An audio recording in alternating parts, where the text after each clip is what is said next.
2025 సంవత్సరం శ్రావణ మాసంలో మాస శివరాత్రి ఆగస్టు 21వ తేదీ గురువారం వచ్చింది. ఆగస్టు 21 గురువారం శ్రావణ మాస శివరాత్రి సందర్భంగా ఖచ్చితంగా నక్తవ్రతం ఉండండి, పగలు ఉపవాసం ఉండండి, సాయంకాలం శివపూజ శివాభిషేకం చేసుకొని శివుడికి అన్నం నైవేద్యం పెట్టండి. ఆ తర్వాత ఆకాశంలో నక్షత్రం చూసి శివుడికి సమర్పించిన అన్నం నైవేద్యాన్ని ప్రసాదంగా స్వీకరించండి. ఇలా నక్తవ్రతం ఉంటే శివుడు సంపూర్ణంగా అనుగ్రహిస్తాడు.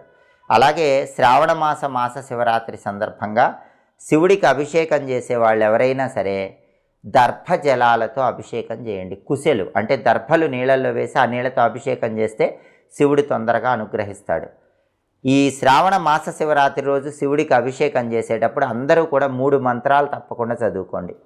మొట్టమొదటి మంత్రం ఓం నమో భగవతే రుద్రాయ, రెండో మంత్రం శ్రీం శివాయ నమః, మూడో మంత్రం శ్రీ శివాయ మహాదేవాయ